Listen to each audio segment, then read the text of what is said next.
Okay, I've been holding on to this piece for a little while, trying to figure out what I want to do with it.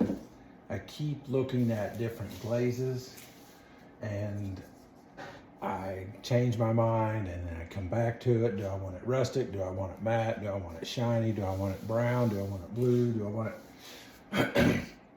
And after the last soup bowl video, I really like the way that came out for this particular piece and the colors that it came out, and I want to throw something else in here. So I'm going to show you these. Never done this again. A new combo for me.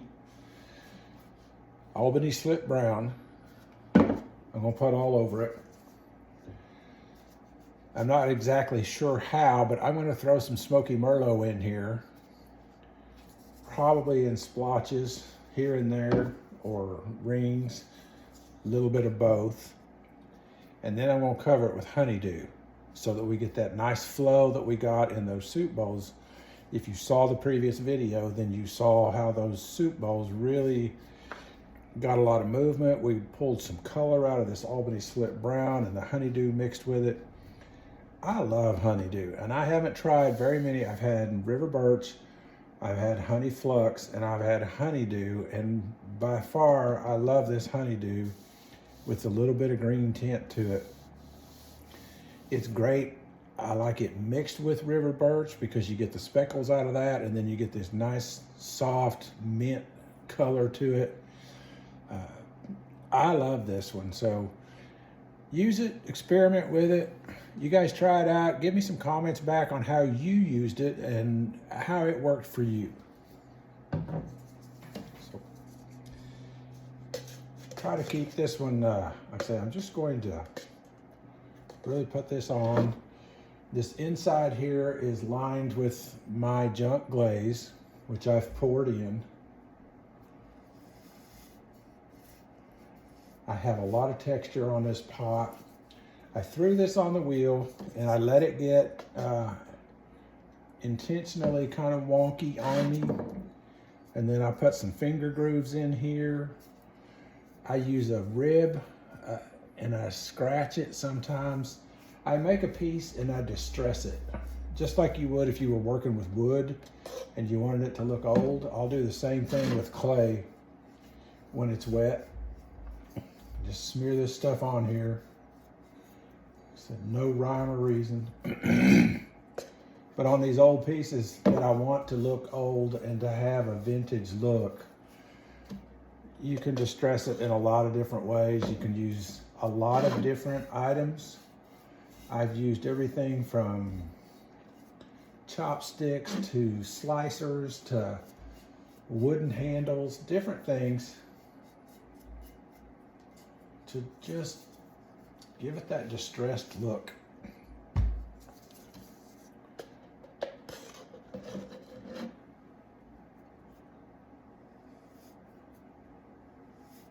you can see how well this banding wheel works. If you have one, use it. It really makes this process easier. Get around all those edges and do it rather quickly. Albany slip brown is very pretty on its own. Has a nice break. Leaves you some real khaki tan colors in with that brown.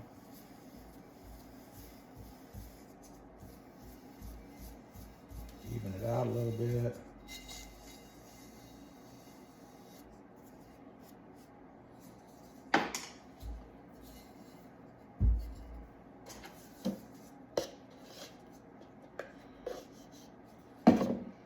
We'll just put some of this, make sure we get underneath that lip and up on the lip.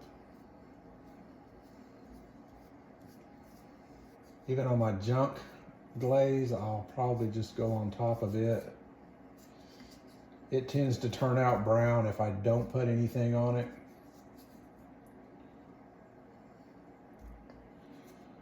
And it depends a lot on what glazes I've been using a lot of lately. If I use a lot of blues, it may have a blue tint to it. Just depends.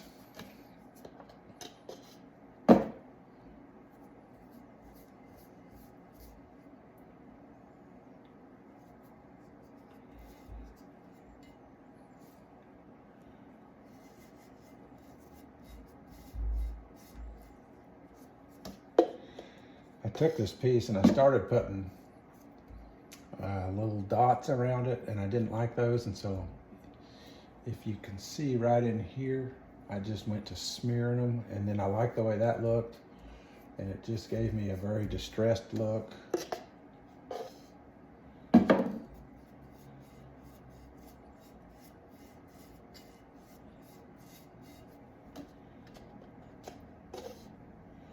I really don't care about this being even. It wouldn't bother me if it's thicker in some places and thinner in others, because I'm really looking for that variation of the glaze, just like I have with the clay.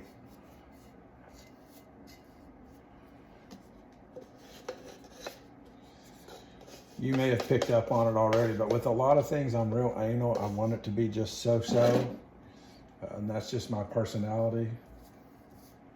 And I have to really force myself sometimes not to try to keep things perfect and straight, and to do a piece like this. Oftentimes something like this I would just throw back in the bag and say, well, forget it, I'll do something else. But when I keep them, I love them. They end up being finished out. They look really cool. But it's not my nature to do this. And I really need to do it more often, because I really like them when they're finished.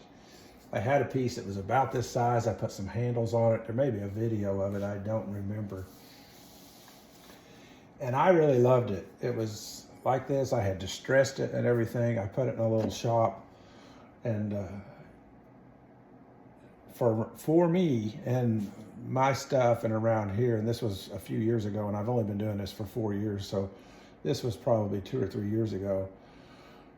And I just threw it in a shop, and I thought, you know, I really don't care if it sells. And I threw like $68 on it, and it was gone in just a couple of weeks. And I was like, wow,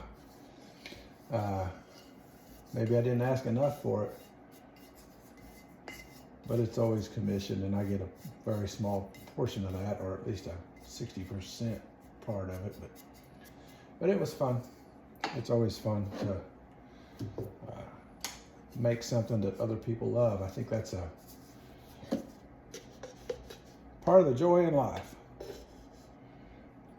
I wonder if any of you have ever done, I've done it a few times on myself, but a couple of things that there's a group where you actually, abandoned art, I think is what it's called, where you take a piece and you put a note with it saying you have found a piece of abandoned art.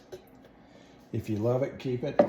If you don't, leave it for somebody else, and then just go put it somewhere. And you can leave a message on email or something. This, you know, hey, if you found this and you liked it, please send me a note. Let me know where you're from and what you did with it. Or you can just do it and let somebody enjoy it without ever knowing what happened to it. And that's fun. I've done that a few times. Choose where you want to put it, who you want to find it to some extent. I've left some in some outside break areas where I knew a lot of women congregated, and I thought, well, they may not enjoy that.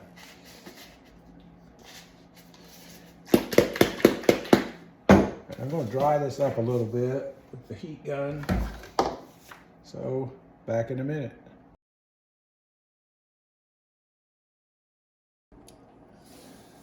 Okay, I'm going to move on, and I'm going to put some Smoky Merlot on here.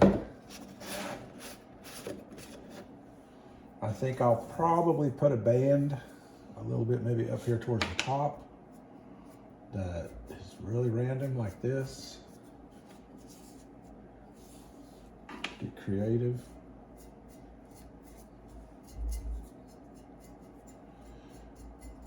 What I want is for this color to just randomly end up in the movement, is what I would call it. What the honeydew makes move and changes.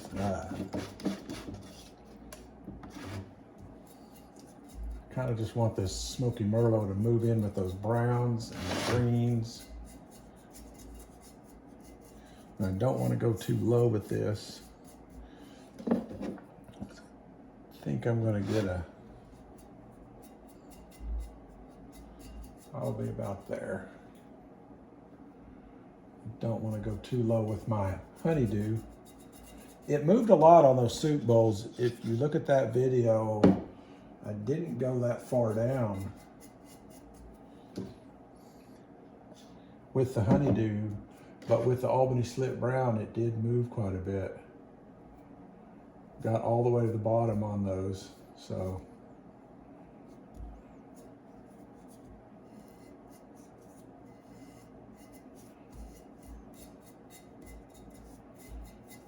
We're going to leave that like that. And that's it. I don't want too much. I just want to pull some colors. I like the way my brush has split here, so I'm going to take advantage of that and do some dots. Kind of like that.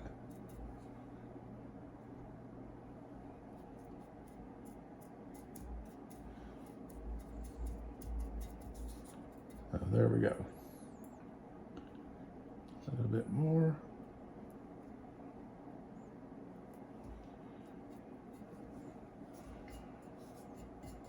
Probably will be a good idea to fire this on some stilts, just in case. I say that and then I probably won't do it, but there we go. Quick and easy. Those. And we're going to dry that up.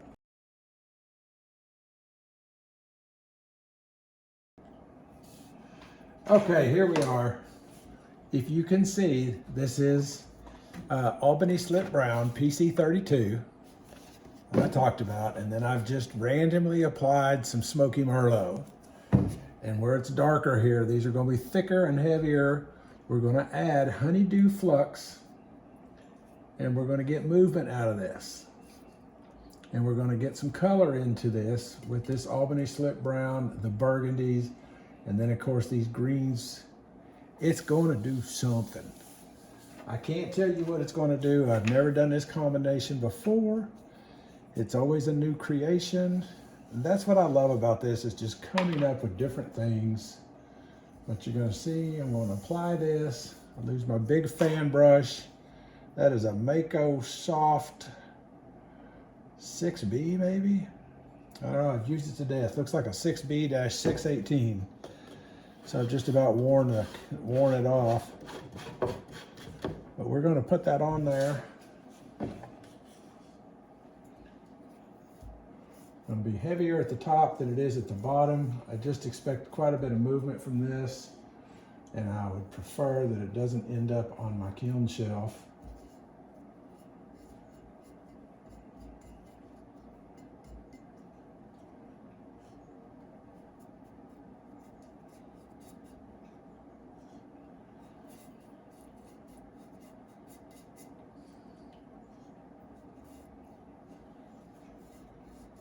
You can see how that's going on.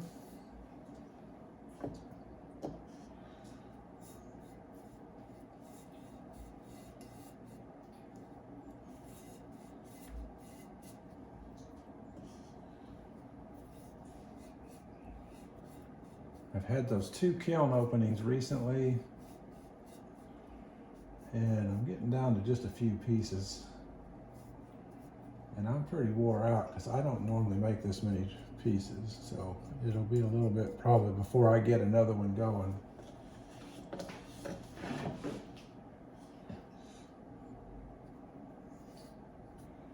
But I do want this honeydew pretty heavy. You can see I'm really putting it on here heavy at the top.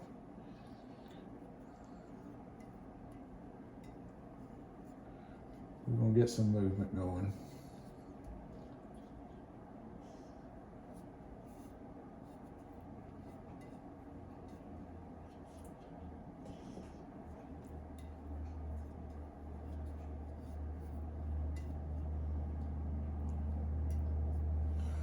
And that's about it. I'm a little concerned about going too much lower with that. These little bumps in here will help break it. But I know from those soup bowls, it had a lot of movement.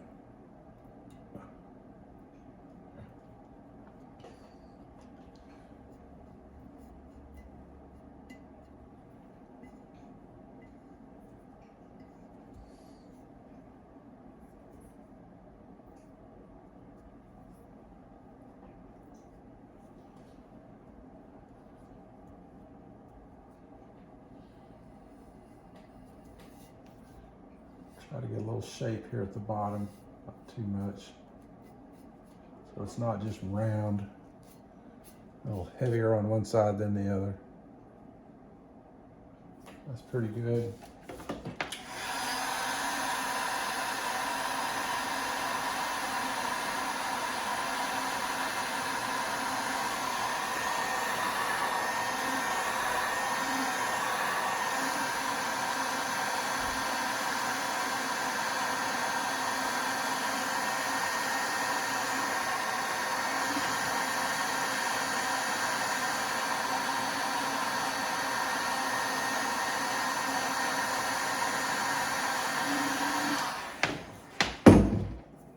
Do one more round right at the very top.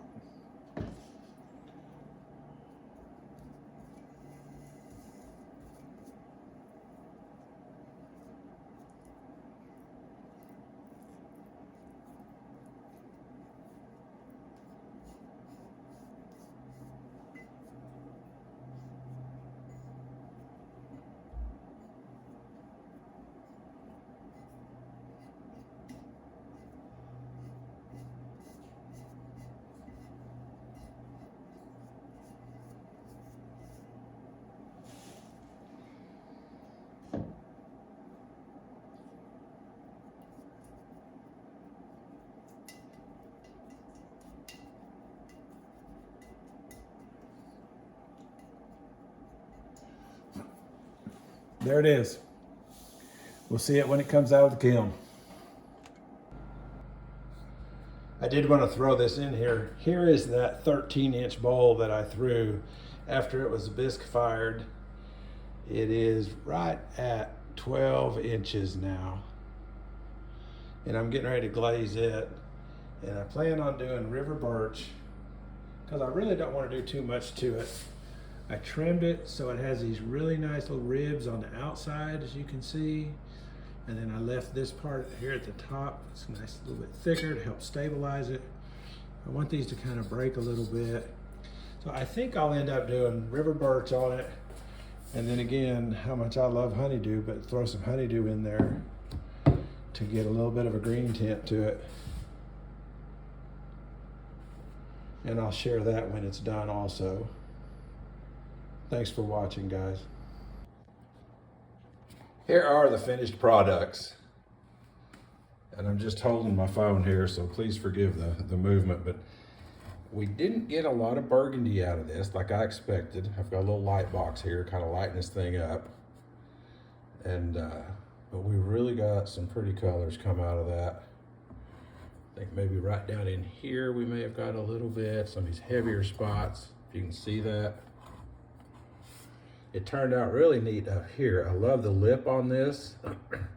This was my junk, and I never know what that's gonna do. And then I put honey flux on top of it, and it gave a beautiful break in there, if you can look at the top of that thing.